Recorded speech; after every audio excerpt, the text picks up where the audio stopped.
शरीर पंच तत्वों का संघात है। अग्नि, वायु, आकाश, पृथ्वी, जल। 3 दोषों का संघात है। वात, पित्त, कफ। 3 गुणों का संघात है। तमोगुण, रजोगुण, सत्वगुण। शरीर अद्भुत मशीन गॉड ने बनाई है। बहुत सारी हड्डियां हैं, बहुत सारी मांसपेशियां हैं, और इन हड्डियों और मांसपेशियों के बीच में बहुत सारी नस नाड़ियां। 72 करोड़ 72 लाख 10,201 नस नाड़ियां शरीर में, जिनके माध्यम से हमारे बहुत सारे सॉफ्ट ऑर्गन्स एक्टिवेट होते हैं, चलते हैं। नाड़ियों के माध्यम से हमारे शरीर का नियमन होता है, संयमन होता है। अर्थात नाड़ियों का शरीर में बहुत बड़ा महत्व है।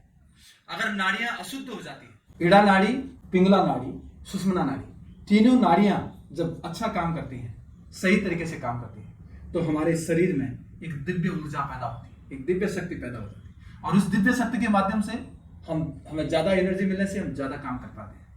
तो ईड़ा नाड़ी और पिंगला नाड़ी में जब घर्षण होता है तो उससे सुषुम्ना नाड़ी का जागरण होता है। सुषुम्ना नाड़ी के जागरण से हमारा चक्र जगते हैं, हमारे मूलाधार चक्र जगता है। मूलाधार चक्र जो अधखिले कमल की तरह अधोगामी हो रखा है। जब हम ये नाड़ियों का शोधन करते हैं, क्रियाओं को करते हैं, तो उस चक्र में धीरे धीरे प्रदीपन होने लग जाता है, उसमें धीरे धीरे ऊष्मा पैदा होने लग जाती है, एनर्जी बढ़ने लग जाती है, एक बल्ब की तरह वो खिलने लग जाता है, जलने लग जाता है। उसी मूलाधार चक्र से ऊपर आते हैं तो स्वादिष्ठान चक्र का बल्ब जलता है। मूलाधार चक्र के माध्यम से हमारे बहुत सारे जो धातु संबंधी रोग हैं, हमारे जो किडनी संबंधी रोग है, मूलाधार चक्र और स्वादिष्ठान चक्र से ठीक होते हैं। हमारे गैस, एसिडिटी, कब्ज संबंधी रोग हमारे मणिपुर चक्र के एक्टिवेट होने से ठीक होते हैं। हमारे अनाहत चक्र में जो हृदय चक्र है, उसमें जो हमारी बहुत सारी नस नाड़ियां हैं, उन नस नाड़ियों का जो पुंज है वो हृदय चक्र, वो अधखिले कमल की तरह होता है। जब उसमें एक्टिवेशन, प्रदीपन होता है तो हमारे हृदय की बहुत सारी बीमारियां ठीक होती हैं। हमारा अगला चक्र हमारा विशुद्ध चक्र है, जो हमारे गले में है। उसके एक्टिवेट होने से हमारा थायराइड ग्रंथि की रिपेयरिंग होती है, उसका एक्टिवेशन होता है। उसके बाद हमारा आज्ञा चक्र है, जिसके माध्यम से हमारे पिट्यूटरी पीनियल ग्रंथियों का स्राव नियमित संयमित होता है। उससे हमारे पिट्यूटरी पीनियल ग्रंथियों से संबंधित रोगों का शमन होता है। उसके बाद सहस्त्रार चक्र है, जो हमारे मस्तिष्क से संबंधित चक्र है। मस्तिष्क का जो हमारे तंत्र हैं वो सही तरीके से काम करते हैं, तो हमारा विवेक सही तरीके से काम करता है, हमारा दिमाग सही तरीके से काम करता है, हम निर्णय सही ले पाते हैं, काम सही कर पाते हैं।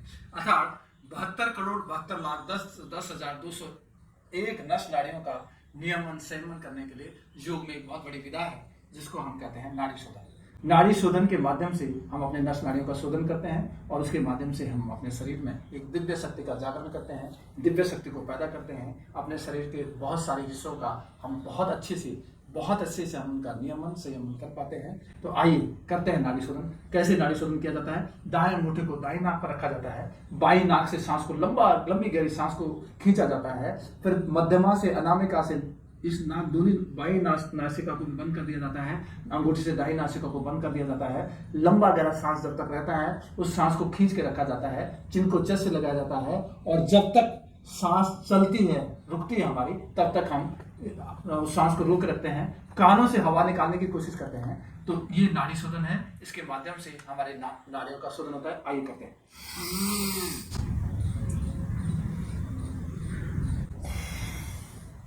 जितनी देर तक, जितनी लंबी सांस होगी, जितनी गहरी सांस होगी, उतना नाड़ियों का शोधन ज्यादा होगा और हमारा शरीर स्वस्थ निरोग।